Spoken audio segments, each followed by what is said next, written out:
The shovel pierces earth, sometimes soft, sometimes frozen, but always in foreign soil. For some German soldiers captured during World War II, their post-war fate depended on which side held them.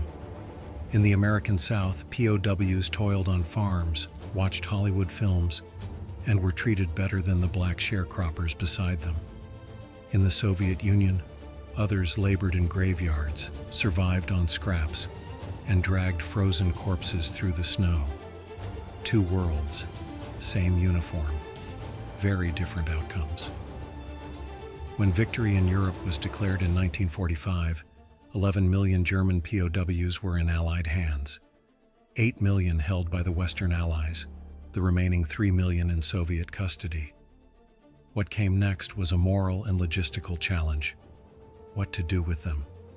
The West, bound by the Geneva Convention, was expected to release POWs, but the Soviets had not signed.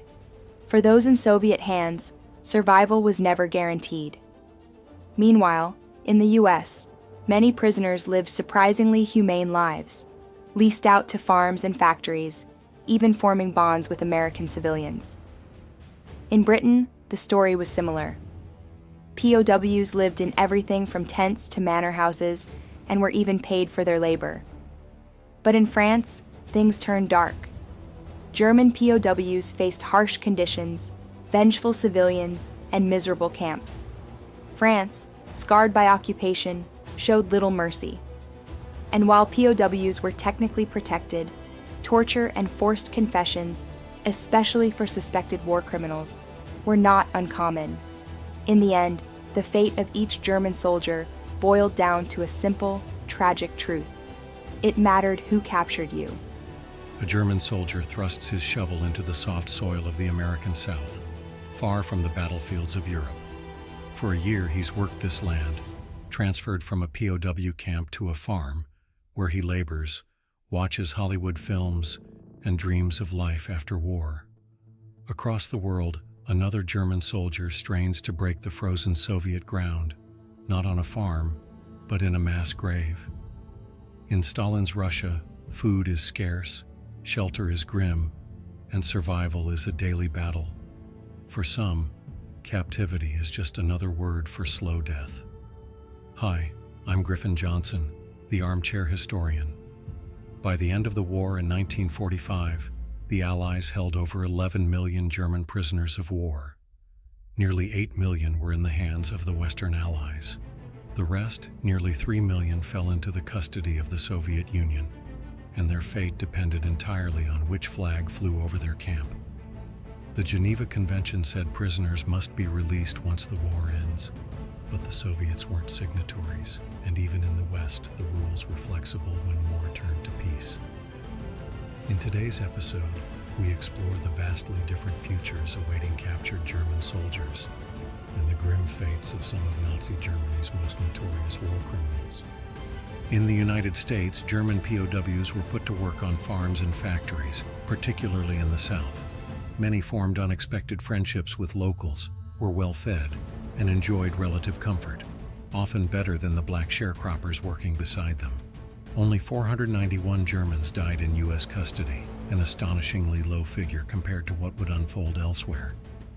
In Britain, 2.5 million Germans were held in conditions that ranged from military tents to repurposed manor houses.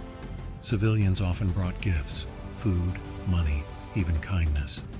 Those on labor details earned 2 shillings a day. Only 254 POWs died in British care.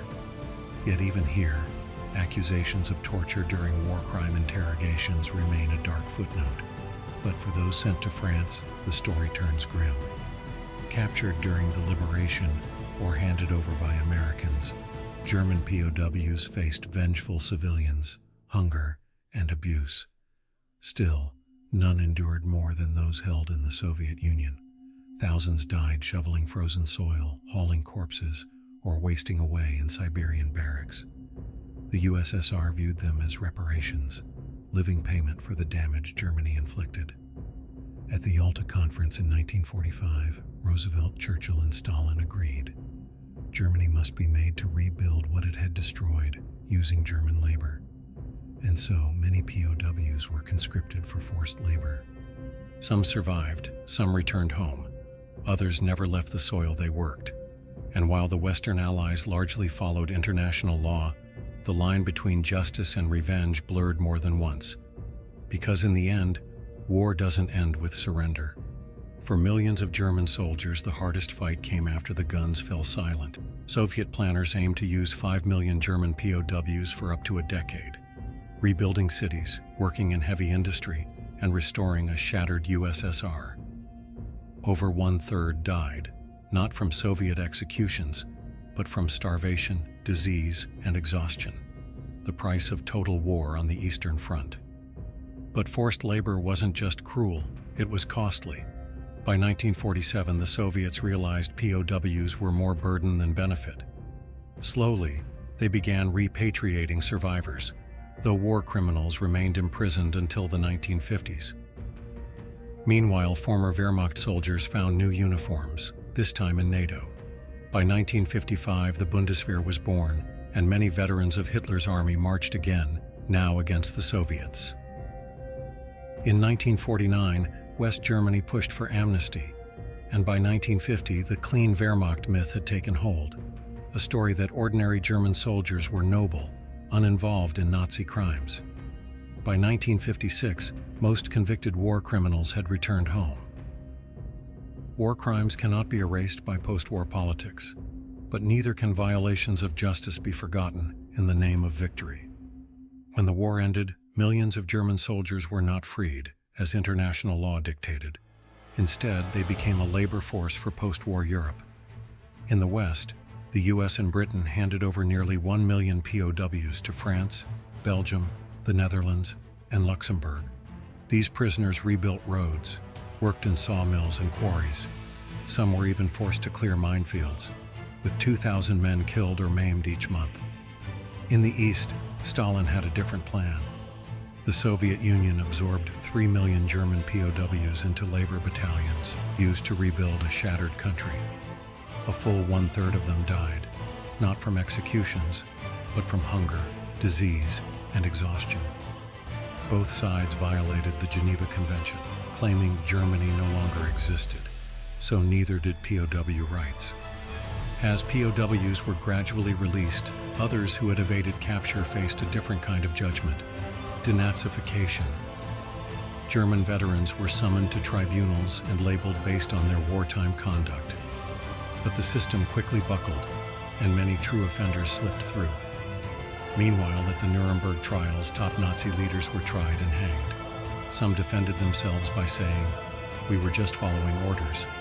Others even forged documents to cover their crimes. But justice, for a moment, was served. By 1949, the new West German government began pushing for mass amnesty. They promoted the clean Wehrmacht myth, the idea that regular German soldiers were honorable and uninvolved in Nazi atrocities. Eventually, many former Wehrmacht convenience, forgiveness, and sometimes amnesia. As the Cold War dawned, priorities shifted. The Allies needed allies, and in that need, many truths were set aside. Today, the myths still echo, of the noble soldier, of clean hands, of simple guilt. But history is rarely simple, and war is never clean. To understand the future, we must confront the full truth of the past, not just the flags and speeches, but the gray zones where law, politics, and morality collide. Because war leaves more than ruins behind. It leaves choices, and it leaves stories. This was the fate of Germany's soldiers after World War II. Not just soldiers of a defeated army, but symbols of a world still learning how to live with what it survived.